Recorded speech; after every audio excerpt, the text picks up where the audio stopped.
Hey everyone, hi, welcome back to my channel. I just got home from teaching, and because I'm posting every other day, maybe a little bit more than every other day in December, I am just like, I just knew I wanted to film, and I turned on the lights and I'm like, whoa, wow. I thought ahead of time, I have my books, I just didn't really think about this present moment. I was just rushing to get here with you all. I'm going to be talking about all the books that I read in November and some current reads that are going on or ongoing. Oh my goodness. And maybe it was a bad time to film. It's okay. I like to show all facets of life here when I can. So anyways, all the books that I read in November and the books that I'm currently working on, which I always think is interesting to see how someone feels, like their assessment of the book partway through and then also at the end, if that makes any sense. Okay, because so much changes between the first third of the book and the last third of the book in terms of how one's interaction with the book is, the reader, in terms of how the reader is taking in the book. We're already starting off at a rambly start. So if you're new to my channel, then hello, my name is Shelly, and I really like books and reading. It's a passion of mine. I have dedicated an entire channel to this hobby. Every once in a while, people will say, you should start a X channel, you should start a makeup channel, you should start a fashion channel, you should do a vlogging channel. I get all these suggestions, and I'm like, I just want to talk about books. Like, that's all I want to do. It's the one thing that I don't tire of talking about. I love showing up here. It's just my happy place. I love it so much. So having said all of that, let's, subscribe if you're liking the vibe. And without any further rambling on, let's go ahead and get into the meat of this video. I'm talking about books in the order in which I read them, okay? So the first, and I didn't read that many, quantity-wise, it was pretty low. But it's because I read quite a few long books. And yeah, it's just, I don't know. And we'll talk about that later. The first book that I finished in the month of November was The Mill on the Floss by George Eliot. This is my second Eliot novel. Okay, I started reading the back. I was like, why am I reading the back?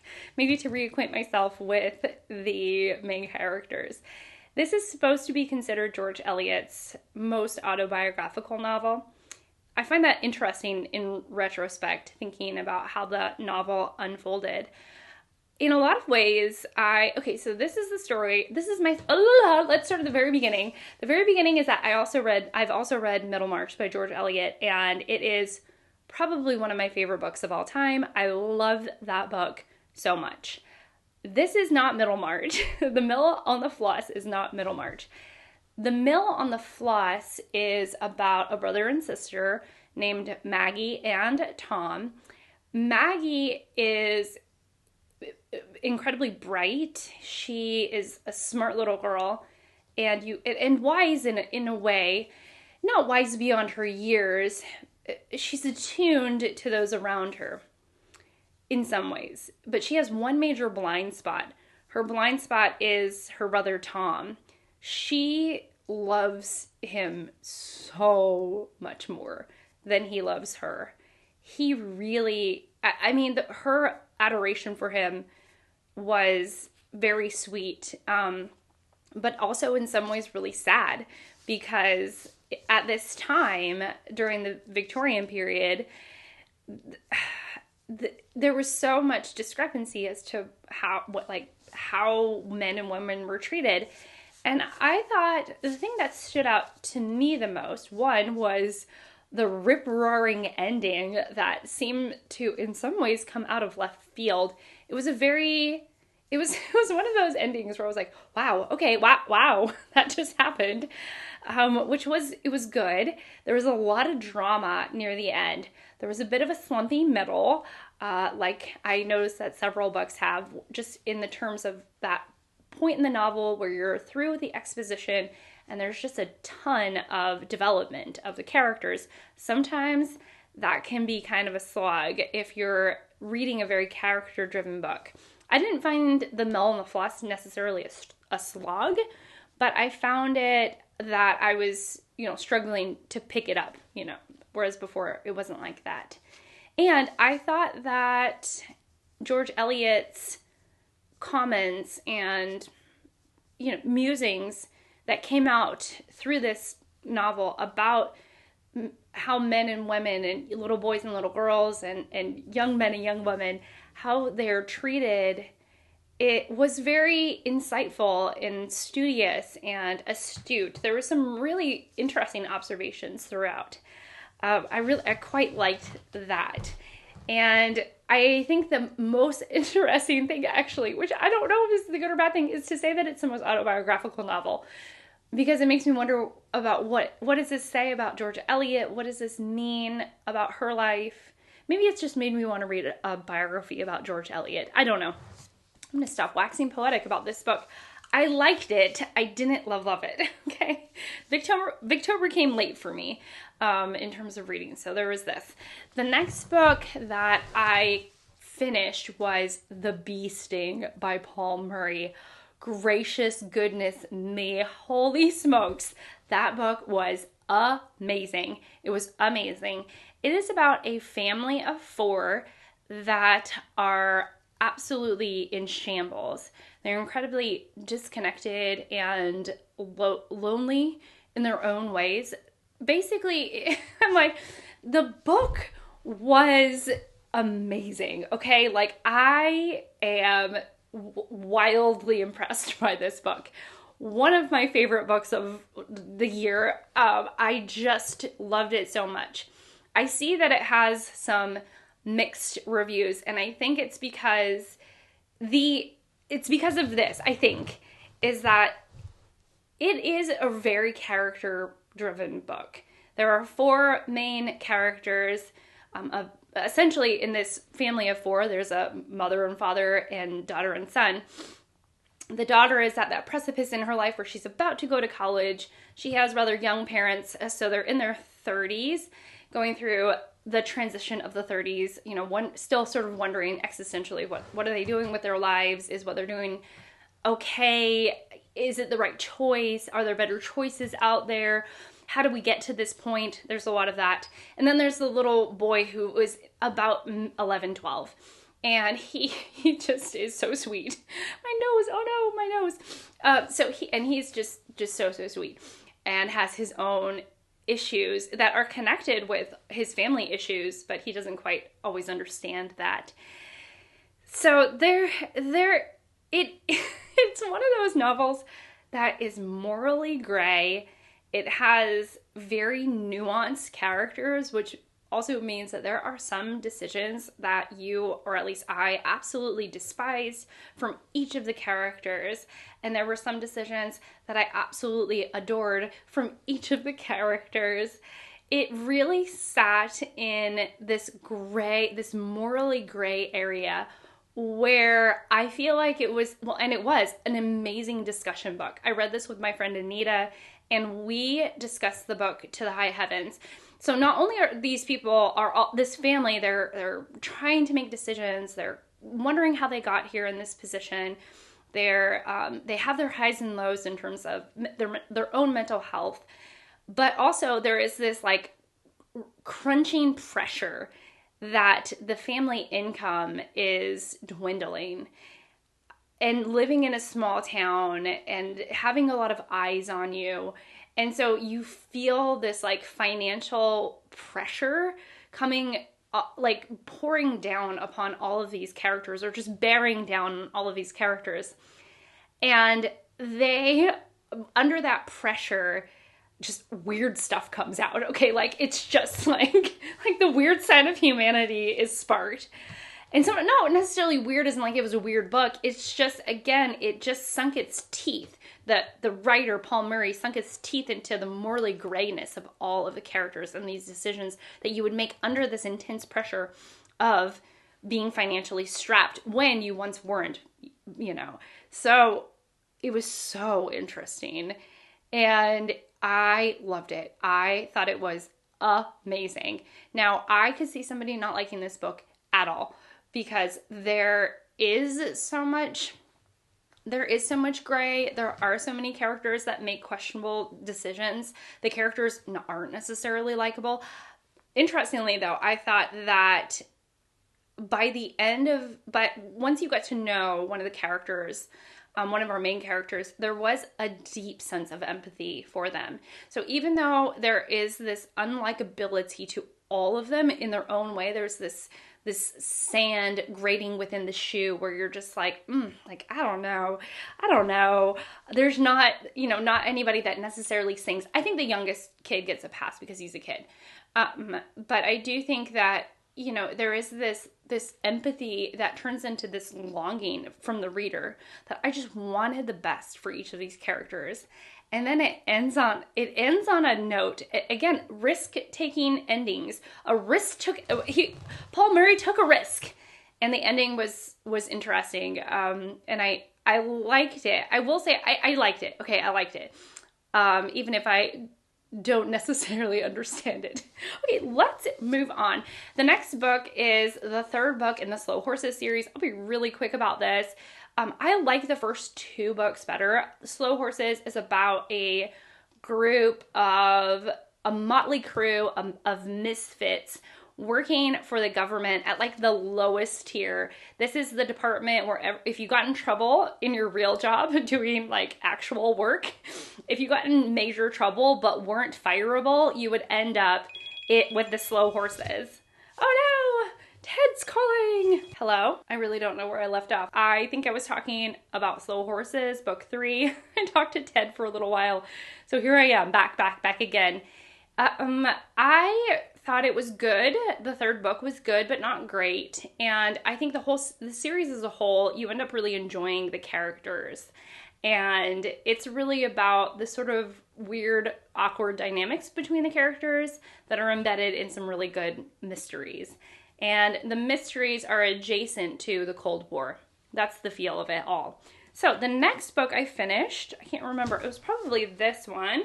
It was The Bright Sword by Lev Grossman, which is Arthurian retelling by the Lev Grossman who wrote the Magician's trilogy. Now, I know so many people really love the Magician's trilogy, but it also has its naysayers, those who absolutely despise the Magician's trilogy.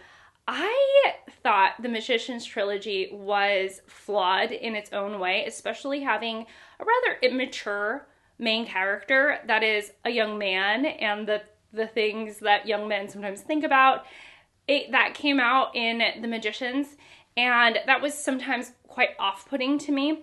Also, it sometimes had like a little bit of a bizarro plot. Like the plot seemed very frenetic at times, just weird, ripping you from one thing to another. And partly Lev Grossman could get away with that in the Magician's trilogy because it was about magic. Though at times I wanted it to be more traditionally plotted. I felt like The Bright Sword, this Arthurian retelling, is Lev Grossman grown up. It is all of the best parts of the Magician's trilogy, which is creative, really has a sense of whimsy and fun, and unapologetically fantastical. So good. So good. And in the Magician's trilogy, there were characters I quite liked. In this, there were characters that I loved, characters that I adored. Again, you get this young man, so at the center of this, we're following a young man who wants to be a knight, and it has come from a pretty rough background, falls in with the Knights of the Round Table, and from there, they're like trying to figure out what happened to Arthur. And each of these older knights that this young, I forget his name. Oh my goodness. Colum. So Colum's the young kid among these elderly knights. And these older knights all have incredible backstories. So as we are going along, embedded in this story are these amazing backstories. And they're all connected to the Arthurian, Lancelot, Guinevere, all of that, all of that. This was so delightful. It was so delightful, and it was so well written. I really enjoyed this book. And I don't know, I was not interested in Arthurian retellings before reading this. I've read some Steinbeck Arthurian retellings. Yes, John Steinbeck wrote some Arthurian retellings.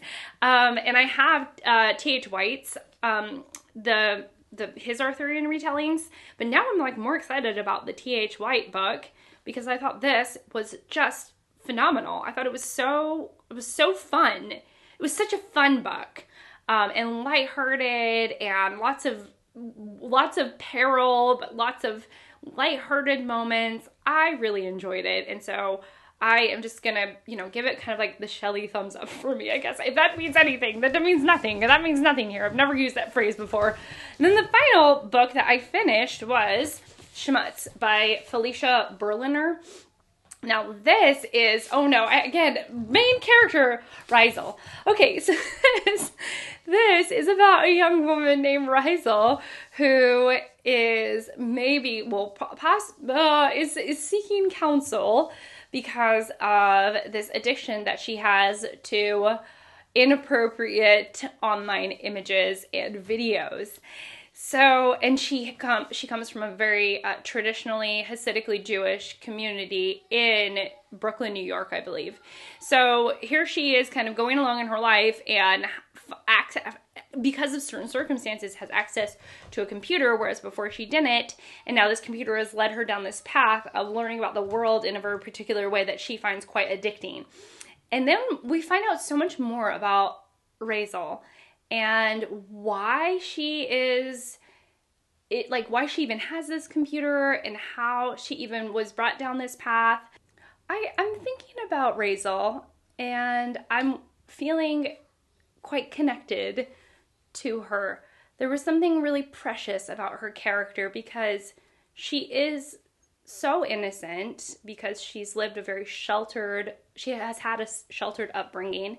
She has this access to the outside world, not just through her computer, but through other means, which you can read about in the book.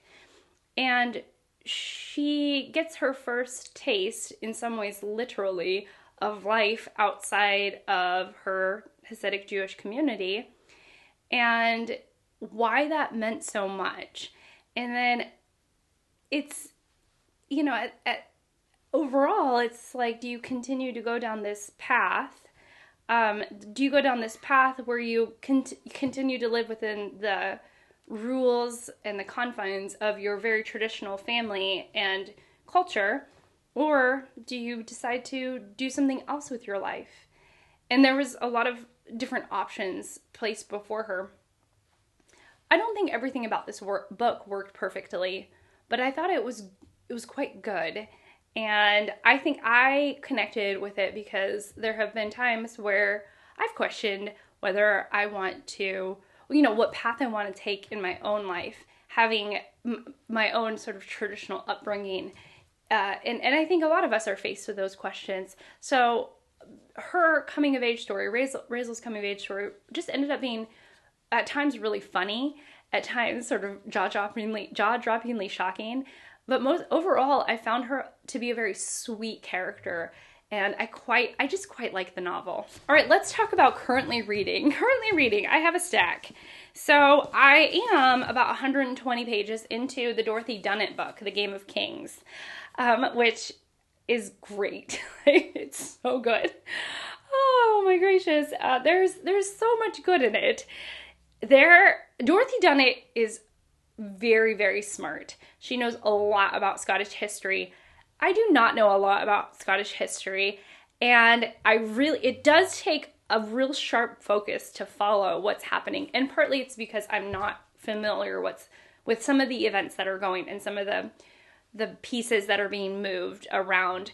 But ultimately at the center we have Lyman, who has come back to Scotland, and he is a real rat. I mean, he's sharp-tongued and witty and is just playing his own game.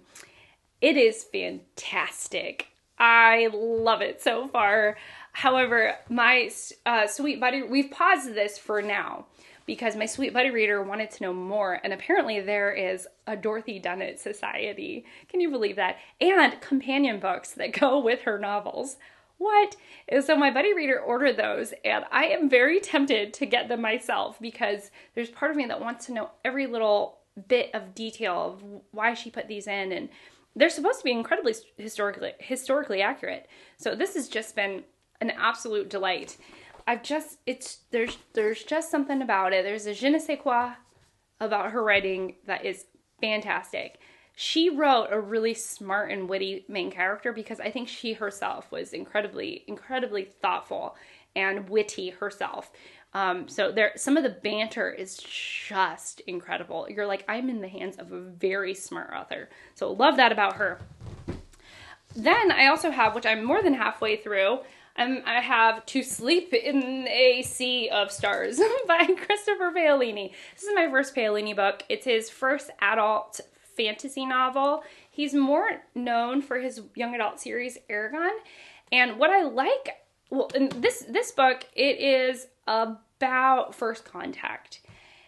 Really, that's what it's about. This book is like wild bananas. This book is cuckoo's bananas crazy, off the wall wildness. There is nothing normal about this book. It is wild. And so what is wild about it is that there's so much action. And that is actually a bit of a critique. But again, there's a lot that can change between now and, my final thoughts is that sometimes I actually crave for more downbeats because I want to know the characters more. And because it's such a long book, it is over 800 pages. It's like 850 pages. He does take about 200 pages to get the story rolling. I mean, not the action. There's a lot of action, but there's also there's a lot of death, at the beginning. And I'm like, so who am I supposed to be attached to? I did have that question at the very beginning. And then as we get further, I'm like, okay, we're cooking with gas. It is wild. It is a wild story, but I quite like it, partly because it is so cuckoos. And there is something that is drawing me in. I want to know what's happening, even though the world is ginormous.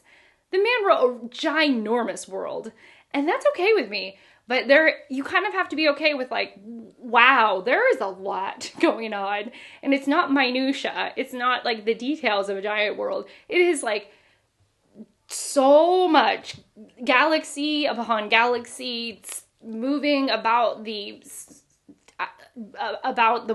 galaxy. I mean, it's just it is huge. And to some of it, I'm like, wow, what is happening here? And so I have to reorient myself. Okay, this is here, these are the bad guys, these are good guys, and I don't mind doing that work, but it does take a little bit of that work just to keep everything straight. But I do like it. It's a book. It's a book. And then finally, I started Florence Adler's Swims Forever, and I am surprised that the book is more about grief than I thought. And I feel like everybody says that about this book.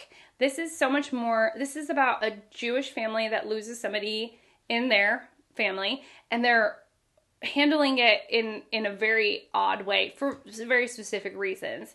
And part of it, is culturally, they have their own customs and traditions that Rachel Beanland writes very beautifully. But it's just it's different than the sort of my American culture that I know when somebody passes, sort of the protocol. So their protocols are different. So that's interesting to read about. And she does it with such a light touch. And I'm only about 20% through this book. I'm really not that far. And then as I've continued to read, I'm really drawn to the characters and the complexities of their relationships. Whereas if you look at this cover, it looks like just a fun beach read. And it's much deeper than that. Although again, there is a light tone, there is a lightness to it, even though the subjects are very heavy. So I don't think that Rachel Beanland did it on accident. And actually, I have quite a few.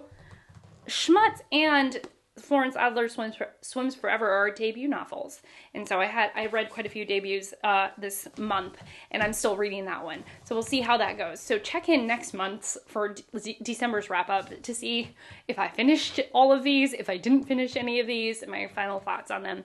But yeah, that's it for me. What did you read? I like to usually put that up at the beginning because more people will answer the question, but what did you read this month? Your favorites? I want to know. Tell me, let a girl know. I not only am excited to share my reading life, but I literally like go, like I get all lit up when somebody's telling me about their reading life. So yeah, I love that. Anyhow, I'm gonna go. Thank you so much for watching. Thank you so much for being here. I really appreciate it. And I will see you all in my next one. Bye.